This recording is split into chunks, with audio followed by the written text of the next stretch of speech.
जय माता की। आप सभी का हमारे YouTube चैनल जय माता की में बहुत बहुत स्वागत है। आज हम करेंगे हल षष्ठी की व्रत और कथा कहानी। हल षष्ठी को हर छठ के नाम से भी जाना जाता है। आज हम इसको कैसे मनाएं और इसकी क्या कथा है इसके बारे में जानेंगे। तो यदि आप हमारे चैनल पर अभी नए आए हैं तो कृपा करके हमारे चैनल को सब्सक्राइब कर लीजिए और घंटी जैसे दिखने वाले बटन को भी दबा लीजिए ताकि आने वाली नई वीडियो आप तक आसानी से पहुंच सके। तो चलिए शुरू करते हैं आज की कथा। हल षष्ठी भाद्रपद की कृष्ण पक्ष की षष्ठी को यानी छठ को श्री कृष्ण के बड़े भाई श्री बलराम जी का जन्म हुआ था। कुछ लोग माता सीता का जन्म दिवस भी इसी तिथि को मनाते हैं। बलराम जी का प्रधान शस्त्र हल तथा मूसल है। जो श्री कृष्ण जी के भाई बलराम थे उनका शस्त्र जो प्रधान शस्त्र है वो हल और मूसल को माना जाता है, इसलिए उन्हें हलधर भी कहते हैं। उन्हीं के नाम पर इस पर्व का नाम हल षष्ठी पड़ा। हमारे देश के पूर्वी जिलों में इसे ललई छठ भी कहते हैं। इस दिन महुए की दातुन करने का विधान है। इस व्रत में हल द्वारा जुता हुआ फल तथा अन्न का प्रयोग वर्जित है। इस दिन गाय का दूध और दही का प्रयोग भी वर्जित है। भैंस का दूध व दही प्रयोग किया जाता है, यानी गाय के दूध का इस्तेमाल नहीं होता है खाने पीने में, केवल भैंस के दूध का इस्तेमाल किया जाता है। अब हम जानेंगे हल षष्ठी या हर छठ इसको कैसे मनाएं।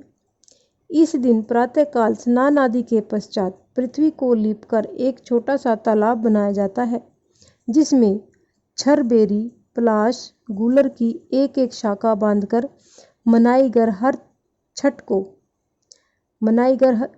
हर छठ को गाड़ देते हैं और इसकी पूजा की जाती है। पूजन में सतनजा यानी 7 प्रकार के अनाज जैसे गेहूं, चना, धान, मक्का, ज्वार, बाजरा और जौ आदि का भुना हुआ लावा चढ़ाया जाता है, यानी इन 5 अनाजों को भून करके जो बनता है उसको चढ़ाया जाता है। हल्दी में रंगा हुआ वस्त्र तथा सुहाग सामग्री भी चढ़ाई जाती है। पूजन के बाद निम्न मंत्र से प्रार्थना की जाती है। मंत्र इस प्रकार है: गंगा के दारे पूर कुर्षावर्ते बिल्व के नील पर्वते सनात्वा कनखले देवी हरम गंधवती पतिम ललिते सुभगे देवी सुख सौभाग्यदायिनी अंततः देहि सौभाग्यम महातुभ्यम नमो नमः। यानी हे देवी, आपने गंगा केदार, कुशावर्त, बिल, नील पर्वत और कनखल तीर्थ में स्नान करके भगवान शंकर को पति के रूप में प्राप्त किया है। सुख और सौभाग्य को देने वाली ललिता देवी, आपको बारंबार नमस्कार है। आप मुझे अचल सुहाग प्रदान कीजिए। अब हम करेंगे हल षष्ठी की कथा। इसकी कथा कैसे की जाएगी, क्या है। एक बार एक गर्भवती ग्वालिन के प्रसव का समय नजदीक था।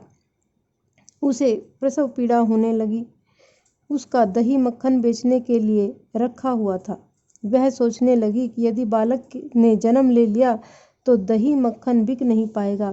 यह सोचकर वह उठी और सिर पर दही मक्खन की मटकी रखकर बेचने चल दी। चलते चलते उसकी प्रसव पीड़ा बढ़ गई। वह छरबेरी की झाड़ी की ओट में बैठ गई। उसने एक पुत्र को जन्म दिया। अल्लड़ ग्वालिन ने बच्चे को कपड़े में लपेटकर वहीं लिटा दिया और स्वयं मटिका उठाकर आगे बढ़ गई। यानी बच्चे को वहीं पर कपड़े में लपेट के लिटा दिया और अपनी मटकियां जो दही की और उसकी थी वो उठा के आगे चल दी, दही मक्खन की। उस दिन हर छठ थी। यद्यपि उसका दूध व मक्खन गाय भैंस का मिला जुला था, पर उसने बेचते समय यही बताया कि वह केवल भैंस का है, इसलिए उसका दूध दही बिक गया। जहाँ ग्वालिन ने बच्चे को छिपाया था वहाँ पर एक किसान हल चला रहा था।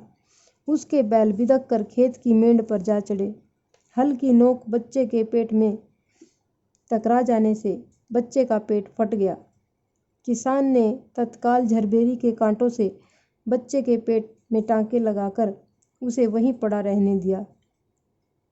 ग्वालिन ने लौटकर बच्चे को मृत पाया। ग्वालिन ने सोचा कि यह मेरे पाप का फल है। मैंने आज हर छठ के दिन व्रत करने वाली अनेक स्त्रियों को गाय का दूध दही बेचकर उनका व्रत भंग किया है। उसी का मुझे भगवान ने यह दंड दिया है कि मेरा बच्चा मर गया।